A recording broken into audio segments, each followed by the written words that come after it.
Good morning, guys. So welcome back to another video.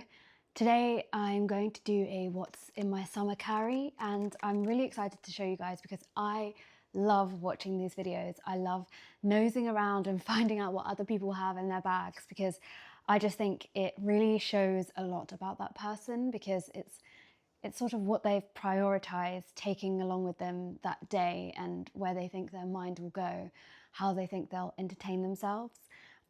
Just a disclaimer, I'm filming this with my phone, so I don't have a phone in here, but obviously I do bring my phone along with me. I am not totally analog. I wish I could be, but that's just not a reality for me. So without further ado, let's get into my summer carry. So first off, the bag. I got the bag from a secondhand shop in Chelsea. I can't remember which one it was, but yes, I love this bag, though the straps are a little bit sore around here if you don't have some clothing on or if the bag is particularly heavy, which is a downside to it, but I don't think my bag's ever too heavy. So yeah, let's get the first most important things out, and they are my journals. So I have these two here, and actually I also have a mini Filofax, which literally is like, I think it's almost the same size as this, maybe a little smaller, and it's basically my everyday planner and also my kind of annual planner. So I just write all my to-dos for the month. So there'll be like a month to-do list, and then I do like a daily to-do list, which I cannot find because we've recently just moved house. So it's probably in one of the boxes still. And I am planning on making a video that goes into my planners a bit more because I think someone requested it, but also, again, it's another video I absolutely love watching. I think I've probably watched all of the ones I could find on the internet so far because I just love to see how other people are journaling, notebooking. Yeah, so I bring these two with me. This is a daily to-do list. So it just has like, I just write my lists of what I'm going to do in that day and what I want to tick off. Just to give you an example, like this, and then I just tick them off. And then I just have these two bracelets which pinch me on my skin. So instead, I really love them and I'm using them to close this book up. And then here, this cover is a recent buy. And on the front, I have this charm here, and then my friend made this other charm, and then I have a really nice bow, and I'm not sure where it's from. I think it might just be from like a diptyque candle or something, but I just loved the striping. And in here I have a pen, which I use to write, and then inside I have a whole bunch of different notebooks, and they're attached by this string, and there's 3 strings, but it can hold quite a lot. And I'll go into more detail about these notebooks in another video, but just in short, these are my long thoughts to be written in here. So anything that's sort of like more prose style, more reflective. And then in contrast, I have this beautiful moleskin, and it's just a soft cover moleskin. And these are where all my shorter thoughts go, a lot of rough ideas, lists, any kind of fleeting moment I have might go into this. And then I have a paper moleskin here, and this is kind of like any kind of prompts or titles I have for an idea of an essay.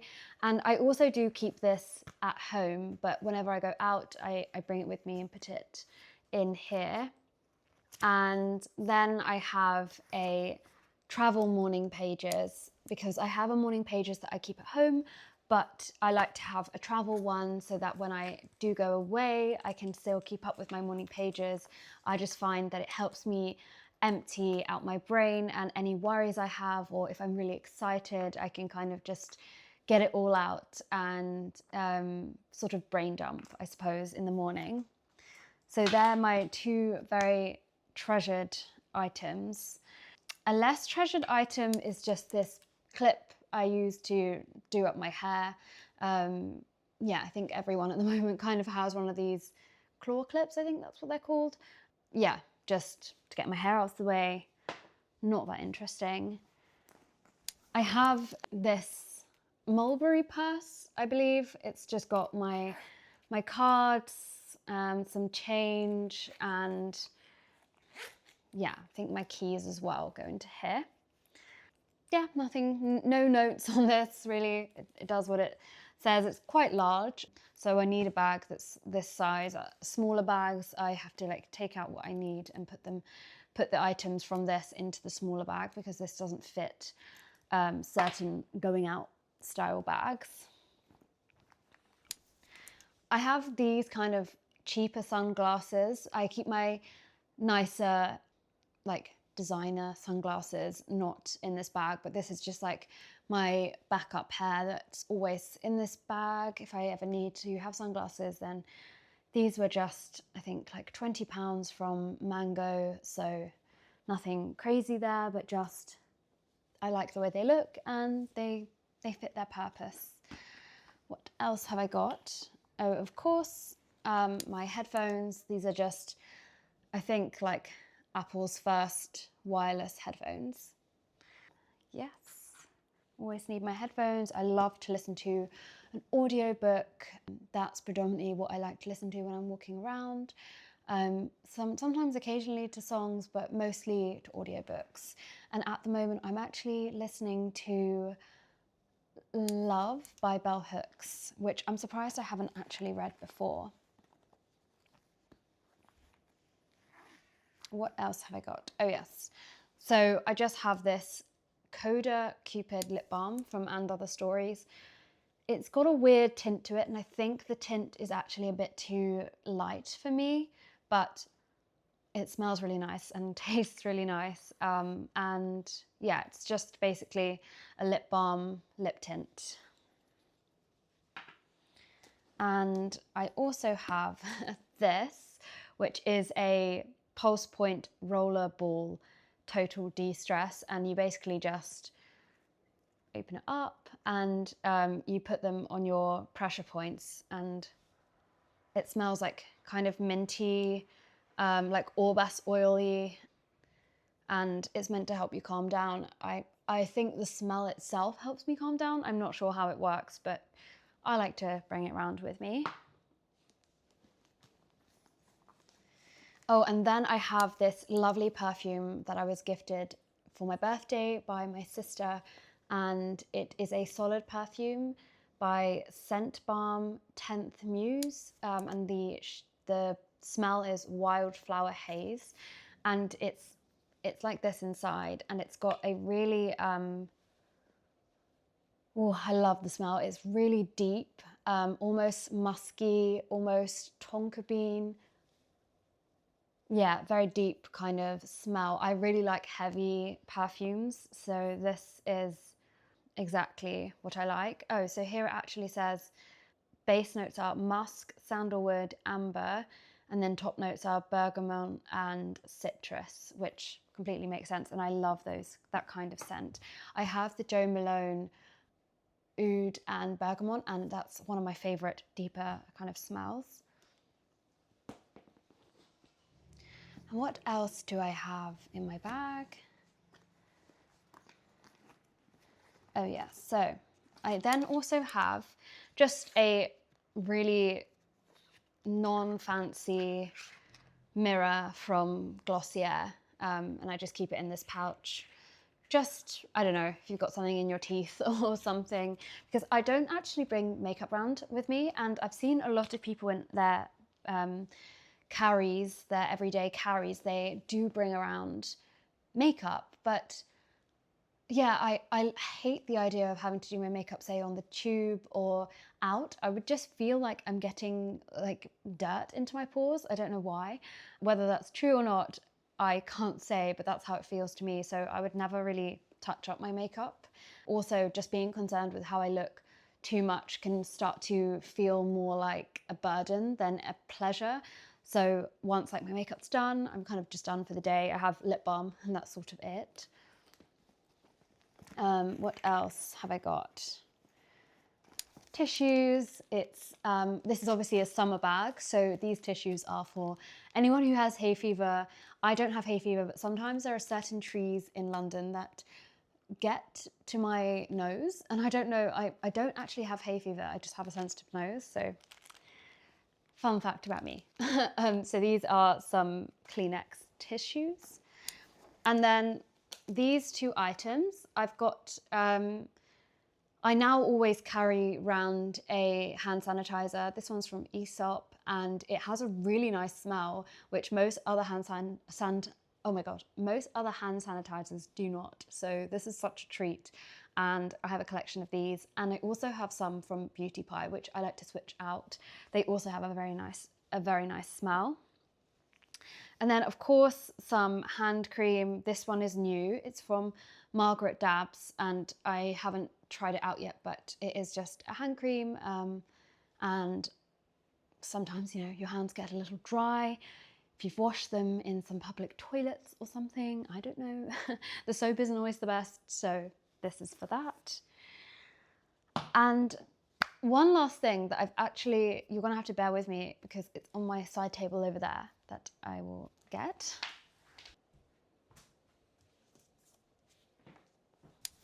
Of course, I like to bring a book around with me, but I don't like to bring just any book around with me. The book I like to bring is always a collection of essays because I get so distracted if I read outside, unless it's completely intentional and I like go to the park and read. But if it's like on a journey and I've decided to read, it will always be really difficult for me to concentrate because I love observing people and listening to people's conversations and just taking in the environment and like using it as a snippet of time to just be absorbed in the present. So I find it really difficult to read or get really into a book I'm reading.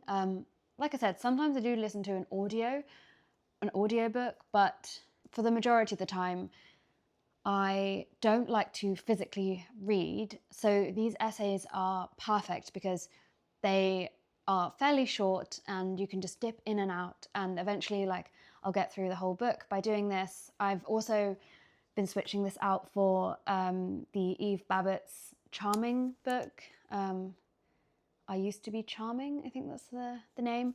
And also a lot of Joan Didion essay books like Slouching Towards Bethlehem. I just kind of dip in and out of these three and switch them up. But this one is really great. I've mentioned it so many times.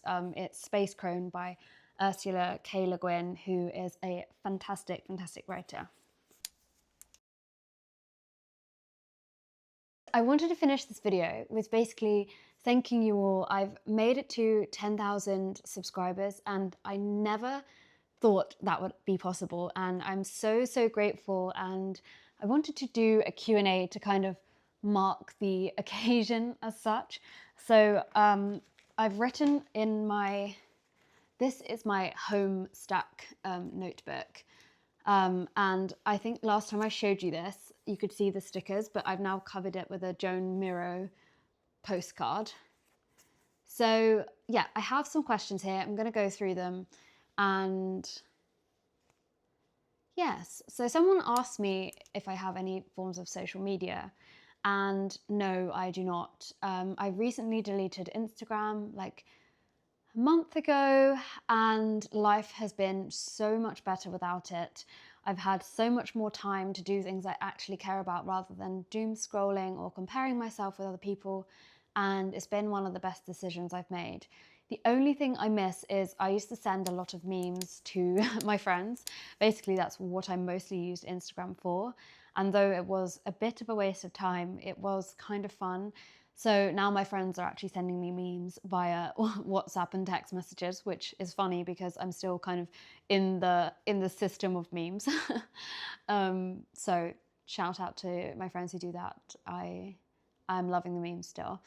So where am I from? My accent is from London. I was born and raised here in London. I've moved around various parts of London, but yes, I am from London. Why do I love literature so much, such as poetry and books? Sorry, these are abbreviations of people's questions, but I've just like written them down in note form here. So if you're not recognizing your question, it is here. It's just I've like summarized the question. So why do I love literature so much? Poetry and books. So I actually studied my master's in writing, and I did a BA understudy in painting. And I've just always been into anything kind of cultural. I love examining things, finding patterns in things, and literature obviously is full of that kind of thing. And I think it can really teach you a lot about yourself. Like learning from fiction is one of my favorite things to do, like reflecting on myself through these other characters, through these other stories. But I think the reason I love literature so much is because I find it also a bit of an escape. The reason I started reading so much was actually fairly recently. I became a really avid reader during lockdown because obviously there wasn't much else to do and I was going through a bit of heartbreak. So I just completely decided to switch off from real life and just be involved in these characters' lives. But then I realized it actually made me reflect on myself, kind of granted me new perspectives on things, created empathy. There's this wonderful video actually I watched by Richard Powers, the author of Overstory, who speaks about how fiction basically allows you to have more empathy because you start to understand varying perspectives. I just love literature so much because I think it's such a wonderful art form and we use language every day just to communicate, but it isn't so narrow. It's such a broad thing because first of all, in different languages, there are different words that have different meanings. There's a different emphasis on certain words in different languages, which makes your brain think differently. I think language just really shapes who we are as people. So just reading and finding ways to use language in varying manners is such an interesting thing to do and is a way to better yourself, I believe, I suppose. And I love it when something just really resonates and touches with me. And I think like the only other thing that does this for me is paintings, which is also why I studied painting as my BA, my Bachelor of Arts was in painting. So painting and writing are just like my two loves. Do I work out, and what's my workout routine if so? So I don't really work out. I used to do a lot of Pilates, and when I was younger I would swim a lot, like 3 times a week I would go swimming. I was in clubs and stuff, but then that kind of all dropped off. I am I did go through a phase of doing Pilates every day and then varying that with yoga, but now it's been really bad for like a couple of months. I haven't really done very much because of the move and just a ton of excuses I have. But I typically would do yoga or Pilates 3 times a week, but only for literally 10 to 15 minutes a day, and that's it. And mostly focusing on legs and abs. And I don't know what that says about me. I will just find like a video on YouTube. I think there's a lady called Nicole who I watch and just follow what she does. Her workouts are crazy and some of them are only like 8 minutes long, so that's really great for me. I just get really bored. But yeah, so I am not crazy with my workout routines. I also went through a phase of running, which I need to get back into. If I could meet anyone from history, living or dead, who would it be and why? That's such an easy question. I would want to meet Agnes Martin, the painter, the abstract painter. Not minimalist painter. She wouldn't have liked to be called a minimalist, but she basically creates these really beautiful lined paintings and lines and grids to explain like a deeper thought.